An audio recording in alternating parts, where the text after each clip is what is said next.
My son-in-law deliberately tripped my wife on our own driveway. As her head hit the concrete, he laughed. I didn't yell. I didn't strike him.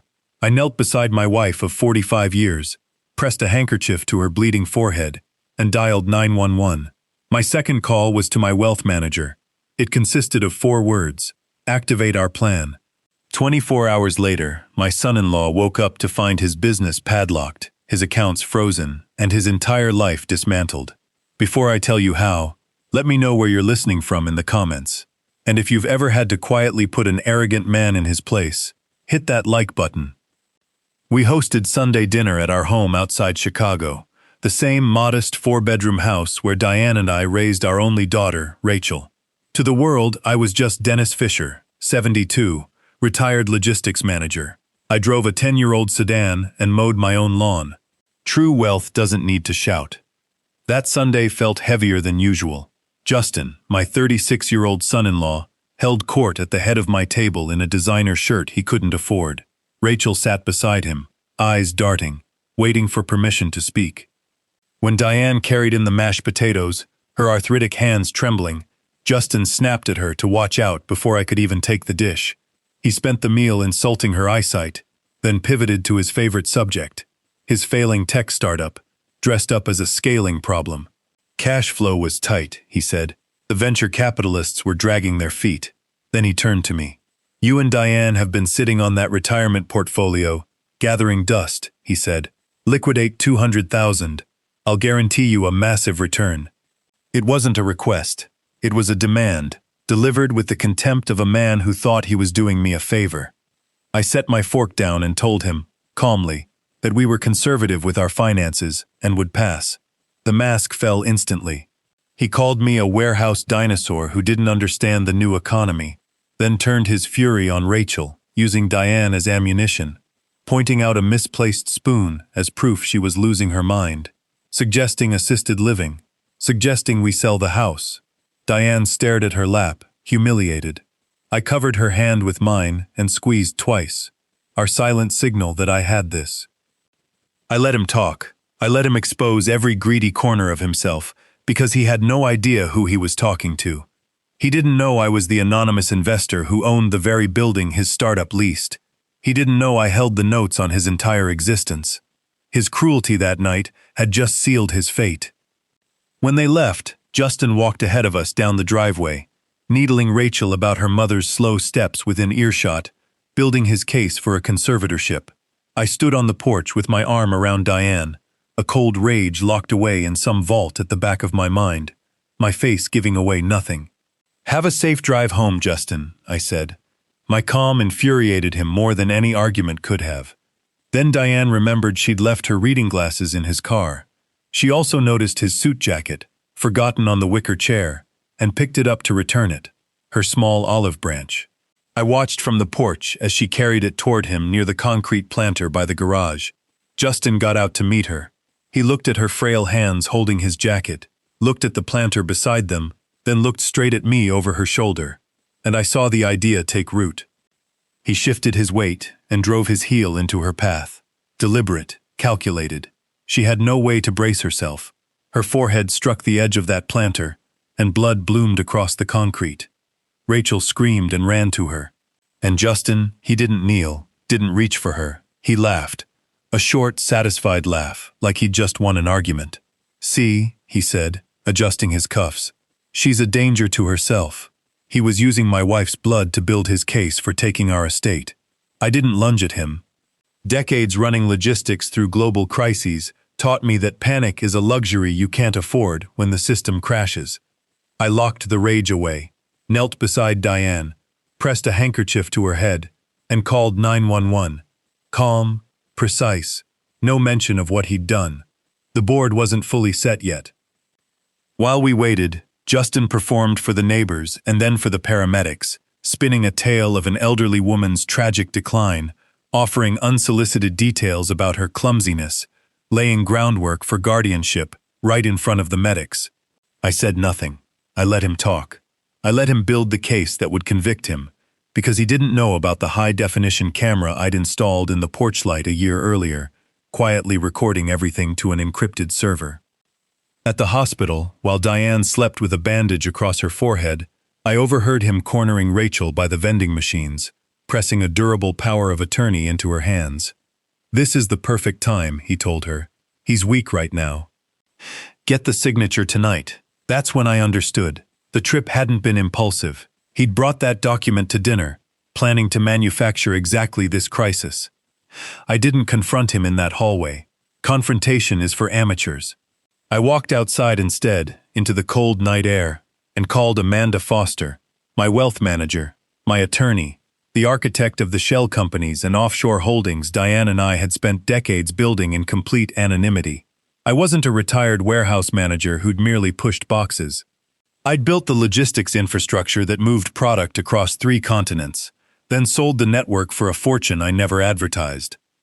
2 years earlier, when Justin first came begging for seed money, I'd seen exactly what he was. But Rachel loved him, so instead of crushing him outright, I funded him anonymously through Amanda, enough rope to rise or hang himself. I'd hoped he'd grow up. Tonight he'd put my wife in a hospital bed and laughed about it. That hope was dead. "Activate our plan," I told Amanda. She didn't ask if I was sure. She knew what that call meant at that hour. Within minutes, she was pulling the file we'd built on Justin over 2 years. Every reckless purchase, every red flag. His office space was leased from a holding company called Apex Management, a shell I owned. He was already weeks behind on penalty clauses buried in his contract. Amanda triggered an immediate eviction, revoked his key card, and had a security contractor padlock his doors before sunrise. His visionary startup was a financial illusion anyway, bleeding cash, funded by $400,000 of my seed money that he'd funneled into his leased sports car, his tailored suits, his empty client lunches, all explicitly banned by the funding agreement he'd never bothered to read.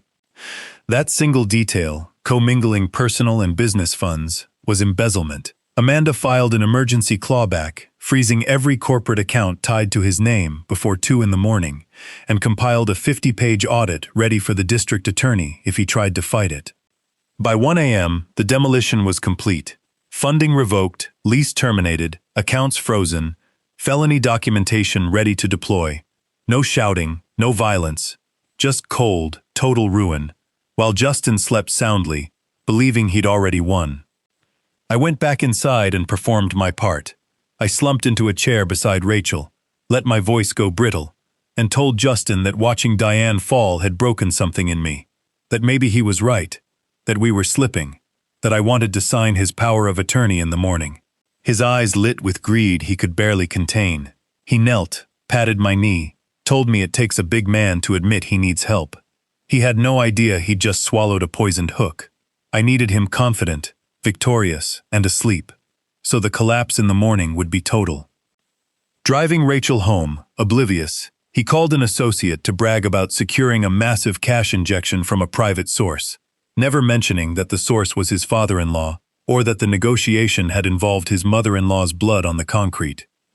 He left a smug voicemail for his landlord's office, promising 6 months' rent from money that no longer existed. He drove right past his own darkened office tower, while, at that exact moment, a contractor chained the doors shut. He went to bed a rich man in his own mind. He'd never sleep as one again. By morning, the sun that lit up his glass office tower lit up a stranger's chained doors instead. His keycard threw nothing but red error lights. Taped to the glass was an eviction notice citing unpaid penalty fees and, devastatingly, a morality clause for gross financial misconduct, invoking a section of a contract he never knew he'd have activated against him. He had no idea Apex Management belonged to the very father-in-law he'd mocked 8 hours earlier. Panicking, he raced to the bank, expensively dressed and demanding a cashier's check from the joint savings he shared with Rachel. Declined. The teller explained the primary holder had executed a full asset transfer at 7 that morning, dissolving his access completely. He demanded his corporate account instead, frozen. An emergency fraud clawback, triggered at 2 a.m., had already pulled every dollar back to its origin. 0 liquid assets. His empire, the office, the funding, the marriage's shared money, was gone before his morning coffee went cold. 2 hours earlier, in a nearly empty hospital cafeteria, I'd sat Rachel down with Amanda and shown her the truth. I told her that her husband wasn't a struggling entrepreneur. He was a man I'd been anonymously funding for 2 years to protect her from watching him fail in front of her. Then Amanda played the porch camera footage. Rachel watched, in high definition, her husband deliberately trip her mother, watched the fall, heard the impact, heard his laugh, heard him call her mother a danger to herself while she bled on the concrete. The gentle, accommodating woman I'd raised into a wife who tolerated years of manipulation disappeared in that cafeteria. What emerged from her tears was pure, focused fury. She didn't wait for lawyers to move slowly. She opened her laptop right there and drained every account with her own hands. The $50,000 joint savings, the $7,000 checking, her own money that he'd treated as his safety net. She removed him as an authorized user on his own credit card, flagging it as stolen, which, in every way that mattered, it was. She rerouted her paycheck away from any account he could touch. She canceled his gym membership, his subscriptions, his toll transponder. She revoked his access to the smart home app on their house, changed the locks remotely, and disabled the garage. In under 30 minutes, my daughter methodically erased every convenience and every dollar he'd built his identity on. That afternoon, we waited for him in my living room. Diane in her armchair with a bandage across her forehead, Rachel beside her, Amanda at the head of the dining table with 3 binders of evidence. He came tearing into the driveway, disheveled, sweating, screaming about bank errors, and demanding I sign over $200,000 immediately. I let him in, said nothing, and walked him to the dining room, where the sight of Amanda and the binders stopped him cold. I told him plainly, there was no glitch. His accounts were frozen because the people who owned them had legally cut him off. I introduced Amanda as my wealth manager and lead counsel. He laughed in disbelief, calling me a coupon-clipping retiree, until Amanda slid across the ownership records for Apex Management, and then the origination papers for the venture fund that had financed his entire company. His silent angel investor had been sitting across the dinner table from him for 2 years. I watched every pillar of his arrogance collapse in real time. Amanda wasn't finished. She read the embezzlement figures aloud. The sports car, the tailored suits, the empty client dinners, all funded illegally from money earmarked for payroll and development. $400,000, and not a single paying client in 18 months. She told him the entire loan was immediately callable due to fraud, and that it had already been recalled hours earlier. His company didn't just owe debt, it no longer existed. He turned to threats, lawsuits, defamation, promises to bury us in litigation. I let him scream himself empty. Then I slid a tablet across the table and pressed play. The porch footage, the trip, the fall, the laugh. He watched it with his own eyes, and the room went silent as he understood this had stopped being a financial dispute. Amanda delivered the final blow. Copies of that footage were already with the police and the district attorney. What he'd done to a 70-year-old woman had been classified as felony elder abuse, carrying a mandatory minimum sentence. I gave him 2 paths: fight us, and face a scorched earth legal war, civil suits for the embezzlement, personal injury claims for Diane, wage garnishment for the rest of his life after prison. Or surrender, sign the uncontested divorce papers Rachel had already drafted, walk away with nothing but his clothes and his leased car, then drive himself to the police station and confess. In exchange, we wouldn't pursue him for restitution once his sentence was served. 2 minutes to decide. He begged Rachel to reconsider, promised to change. She told him she'd rather die than carry his name another day. He begged Diane for forgiveness. She told him his apology was as worthless as his business plan. He looked at me and found nothing. No anger, no mercy, just the certainty of consequences he'd earned. He broke down, signed every page with a shaking hand, and walked out of my house for the last time. An hour later, Amanda's contacts confirmed he'd walked into the downtown precinct and confessed to both the embezzlement and the assault. No trial theatrics. He simply vanished into the system he'd built for himself. The house exhaled.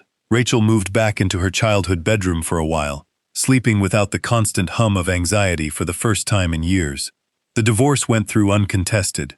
She reclaimed her name and her career, free of the weight he'd been draining from her for so long.